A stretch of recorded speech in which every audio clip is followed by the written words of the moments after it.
ایک جوہری تھا سنیارا، تو اس نے مختلف ڈبیاں کھول کے لوگوں کے سامنے رکھی اور ایک موتی نکال کے محمد ہاشم ایکڑو بزرگ مولانا محمد ہاشم ٹھٹھے وارو وڏو عالم هو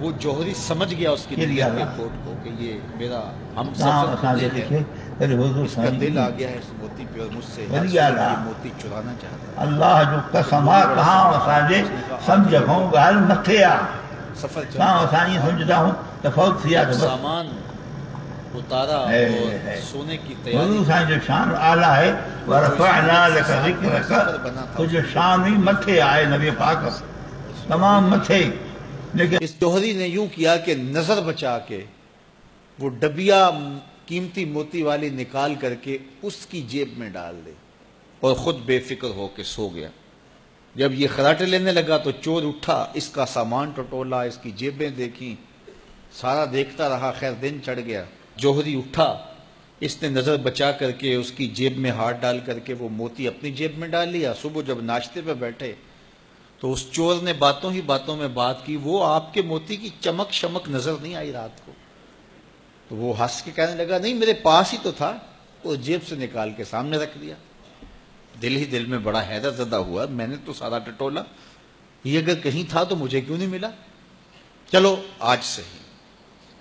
اگلا دن آیا تو پھر اس نے قمیض اتار کے رکھی اور اس نے نظر بچا کے اس کی قمیض میں وہ موتی ڈال دیا اور خود بے فکر ہو کے سو گیا۔ یہ ساری رات اس کے سامان میں، اس کے لباس میں تلاش کرتا رہا اور وہ مزے سے سویا رہا۔ صبح اٹھا اور نظر بچا کے اپنی جیب میں ڈال لیا۔ ناشتے پہ پھر بات کی کہ وہ آج بھی کوئی چمک شمک دکھائی نہیں دی۔ اس نے کہا میرے پاس ہی تھا، جیب میں ہاتھ ڈالا اور سامنے رکھ دیا۔ بڑا حیرت زدہ ہوا، دل ہی دل میں سوچا چلو کل صحیح۔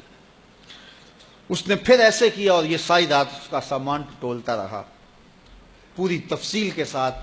خیر جب صبح ہوئی تو اس نے پھر نظر بچا کے اپنی جیب میں وہ موتی رکھ لیا تھا۔ تو اس نے پوچھا وہ رات والا موتی آپ کا نظر نہیں آیا جس کو آپ کہتے تھے چمکتا ہے؟ کہا وہ ڈبیا میں رکھا ہے اس لیے چمک دکھائی نہیں دی، تھا تو میرے پاس ہی، اور جیب میں ہاتھ ڈالا اور سامنے رکھ دیا۔ یہ سر پکڑ کے بیٹھ گیا، میں روز اس کی جیب ٹٹولتا ہوں، سامان بھی دیکھتا ہوں، یہ رکھتا کہاں ہے؟ میں نے تو کوئی جگہ نہیں چھوڑی۔ اس نے کہا سچ بتاؤں میں تیرا ہم سفر نہیں تھا، میں چور تھا، میں تم کو بتا رہا ہوں۔ اب آپ میرے بھی استاد نکلے، مجھے اتنا بتاؤ کہ یہ موتی آپ رکھتے کہاں تھے؟ میں ساری رات ٹٹولتا رہا اور 3 دن ہو گئے مجھے، میں نے کوئی گوشہ نہیں چھوڑا، آپ کا سامان کھول کھول کے دیکھا ہے، آپ کا لباس الٹ پلٹ کے دیکھا، لیکن مجھے ملا ہی نہیں، یہ رکھتے کہاں تھے؟ مجھے یہ تو بتاؤ۔ اس نے کہا لوگوں کی جیب میں ٹٹولتے رہے، اپنی جیب میں ہاتھ ہی نہیں ڈالا۔ بلے شاہ اڈ دیاں پھڑنے، جڑا گھر بیٹھا ہے انہوں پڑھیا ہی نہیں۔ وفی انفسکم افلا تبصرون، کہا تم کہاں اسے ڈھونڈ رہے ہو، ذرا اندر بھی اتر کے دیکھو، اندر اترو گے تو اس کا سراغ مل جائے گا۔ نہ مسجد وچ نہ مندر وچ، لب یار نو اپنے اندر وچ۔ جب اپنے اندر اترو گے تو پھر سراغ زندگی نصیب ہو جائے گا، عرفان ذات ہوگا تو پھر عرفان الہی نصیب ہوگا۔ لیکن ہم دائیں بائیں ڈھونڈنے نکلے لیکن اپنے اندر اتر کے نہ دیکھا۔ تو سراغ زندگی ملتا ہی تب ہے جب اس کی چوکھٹ پہ جھکنا بندہ سیکھ جاتا۔ تو اس کی چوکھٹ پہ جھک کر کے زندگی کی سربلندی حاصل کیجئے اور مقصد زندگی حاصل کیجئے۔